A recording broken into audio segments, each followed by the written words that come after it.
સ્થાનિક સ્વરાજની ચૂંટણીનું આજે મતદાન યોજાઈ રહ્યું છે। વહેલી સવારથી જ મતદાન પ્રક્રિયા શરૂ થઈ ગઈ છે। ત્યારે આ બધા વચ્ચે કોંગ્રેસ નેતા જિગ્નેશ મેવાણીએ અમદાવાદ ખાતે પહોંચ્યા છે, કેમ કે અમદાવાદના કુબેરનગર ખાતે તેમણે મત આપવાનો હતો અને મતદાન આપ્યા બાદ તેમણે મીડિયા સાથેની વાતચીતમાં શું કહ્યું તેના વિશે વાત કરીશું। નમસ્કાર, નિર્ભય ન્યૂઝમાં આપની સાથે હું મયુરી।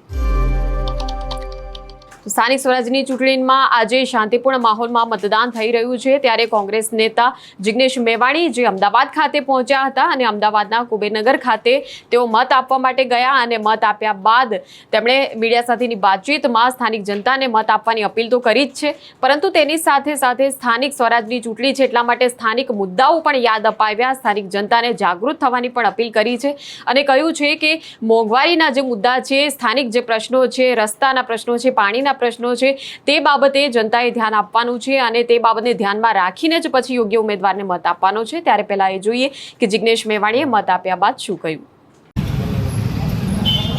નમસ્તે મિત્રો, મેં પણ અમદાવાદ શહેરના કુબેરનગર વોર્ડમાં જ્યાં મારું ઘર છે ત્યાંના ભગવતી સ્કૂલમાં મારું મતદાન કર્યું છે અને આ તમામ ગુજરાતીઓને, સર્વ સમાજના લોકોને અપીલ કરું છું કે મતદાન ચોક્કસ કરજો અને ગુજરાતમાં અને દેશમાં જે પ્રમાણેની પ્રચંડ બેરોજગારી છે, મહાભયંકર મોંઘવારી છે, જે પ્રમાણેનું સત્તાનું દમન છે, આ દમનને ઉખાડી ફેંકવા અને પરિવર્તન લાવવા માટે તમે મતદાન કરજો એવી એ વિડીયોના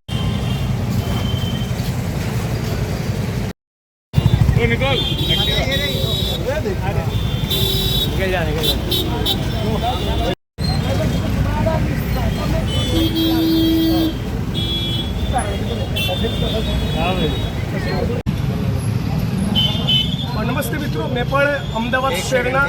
કુબેરનગર વોર્ડમાં જ્યાં મારું ઘર છે ત્યાંના ભગવતી સ્કૂલમાં મારું મતદાન કર્યું છે અને આ તમામ ગુજરાતીઓને, સર્વ સમાજના લોકોને અપીલ કરું છું કે મતદાન ચોક્કસ કરજો અને ગુજરાતમાં અને દેશમાં જે પ્રમાણેની પ્રચંડ બેરોજગારી છે, મહાભયંકર મોંઘવારી છે, જે પ્રમાણેનું સત્તાનું દમન છે, આ દમનને ઉખાડી ફેંકવા અને પરિવર્તન લાવવા માટે તમે મતદાન કરજો એવી એ વિડીયોના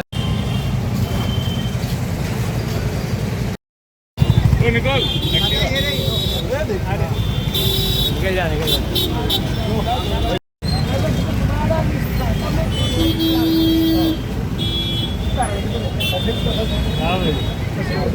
આ વિષય પર તમારું શું માનવું છે એ પણ ચોક્કસપણે અમને કમેન્ટ સેક્શનમાં જણાવશો અને આ પ્રકારના વિડીયો માટે જોતા રહો નિર્ભય ન્યૂઝ। અમારી ચેનલને લાઇક, શેર અને સબસ્ક્રાઇબ કરવાનું ભૂલશો નહીં। નમસ્કાર।